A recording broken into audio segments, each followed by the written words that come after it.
Bapak Ibu yang dimuliakan Allah, oleh sebab itu solusi penyelesaian umat ini hanya satu.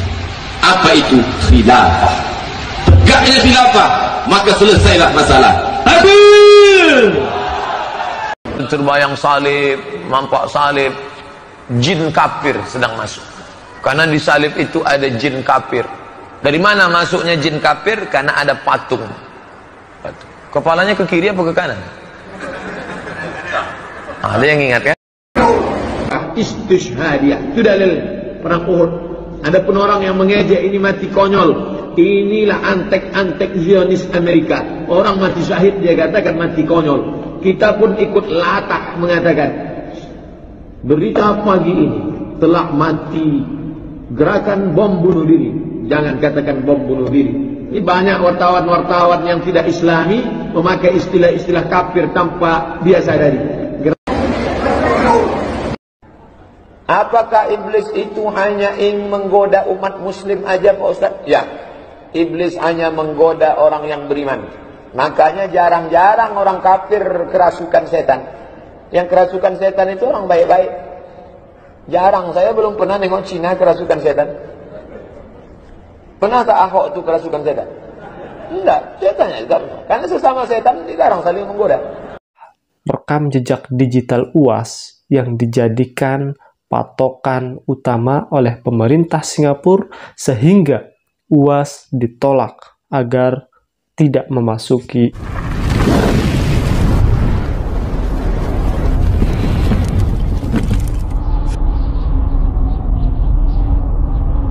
Assalamualaikum warahmatullahi wabarakatuh. Kembali lagi di channel Batas Radikal, bahas tuntas, ramah, terdidik, dan berakal. Sedang heboh di jagat raya media sosial kita, yaitu salah seorang ustadz kondang di Indonesia, tidak asing namanya UAS atau Ustadz Abdus Somad. Dalam perjalanannya menuju Singapura, ternyata pemerintah Singapura menolak akan kedatangan beliau sehingga dibalikkan. Ada juga yang mengatakan dideportasi untuk kembali ke Indonesia.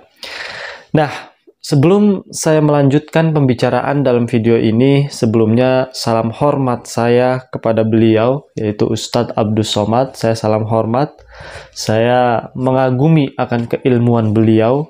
Akan tetapi ada beberapa poin-poin dalam penyampaian ceramahnya yang mungkin juga perlu kita diskusikan. Termasuk dalam hal yang menjadi poin utama kenapa Singapura tidak menerima akan kedatangan dari UAS atau Ustadz Abdus Somad. Oke, sebelum melanjutkan dalam video ini, saya akan menceritakan satu teman saya. Jadi ceritanya teman saya ini mau kuliah di luar negeri. Nah, dalam perjalanannya di luar negeri ini, ketika sampai di satu bandara, saya tidak sebut negaranya ya, ketika sampai di satu negara, ternyata teman-temannya ini yang lain aman-aman saja masuk, dan dia sudah menemui jemputan. Akan tetapi seorang yang ditahan ini, tidak ditahan, dalam artian diinterogasi ini, waktunya lumayan cukup lama, bahkan bisa sampai 3-4 jam. Setelah obrolan, negosiasi terus berjalan, lama-lama karena tidak lain adalah seorang ini tujuannya datang ke negara itu adalah belajar dengan membawa dokumen yang lengkap, sehingga akhirnya beliau boleh dipersilahkan masuk ke negara tujuan, akan tetapi paspor itu ditahan. Setelah 2 minggu barulah katanya paspornya itu diambil. Nah, ketika paspor ini diambil, disitulah diinterogasi oleh salah satu petugas keamanan, salah satu petugas Badan Intelijen Negara dalam satu negara tersebut, menjelaskan bahwa jika Anda datang ke sini fokus ingin belajar, maka tugas Anda adalah belajar. Tidak ada yang lain. Kata seorang itu, ya tentu kedatangan saya ke sini hanya untuk belajar, tidak ada yang lain. Kemudian seorang ini dia pernah mengikuti acara di luar negeri lagi, keluar, masuk ke negeri tujuan itu ternyata sama. Kejadian yang dialami pertama kali dia datang, itu kejadian lagi, yaitu diinterogasi dan paspornya ditahan. Beberapa kali sehingga beliau umroh kedua, umroh ketiga ya, dari pertama jadi umrohnya sudah sampai 3 kali. Semua kejadian ketika dia masuk ke negara tujuan itu sama persis, diinterogasi dan paspornya ditahan. Lama-kelamaan akhirnya terbuka bahwa data seseorang ini adalah alma maternya itu sama persis dengan salah satu teroris yang ada di Indonesia, yaitu pelaku bom Bali. Saya tidak sebutkan nama ya. Jadi hanya karena satu alma mater, padahal seseorang ini dia tidak kenal sebelumnya, tidak tahu alamatnya di mana, dan tidak ada ajaran apapun yang mendekati dengan ekstremisme, dengan terorisme di sekolah itu yang diajarkan kepada seseorang ini. Tidak ada. Murni pelaku teroris itu adalah setelah orang itu lulus dari sekolah, barulah terpapar dari luar sekolah. Akan tetapi dampaknya sangat luar biasa bagi kepada seluruh alumni yang hendak melakukan studi di luar negeri atau kunjungan di luar negeri. Ini juga sangat berdampak. Jadi tidak menutup kemungkinan bahwa negara apapun yang kita tuju itu memiliki aturan yang sangat ketat sekali. Mereka tidak mau ambil resiko yang sangat besar terkait dengan isu-isu keagamaan ini, khususnya yaitu tentang isu terorisme dan radikalisme. Nah, terkait UAS yang lagi rame sekarang, tentu pemerintah Singapura sudah memberikan penjelasan bahwa penolakan UAS untuk masuk ke negaranya, ke negara Singapura, ini sudah jelas ya. Ada beberapa kutipan-kutipan ceramah dari UAS yang sudah dijadikan ini alasan yang sangat utama. Saya bacakan alasan-alasannya. Yang pertama itu UAS kerap sekali mengajarkan ekstremis dan segregasi ya. Jadi kita kenal dalam kajian-kajian UAS memang ada beberapa yang menjurus ke arah situ.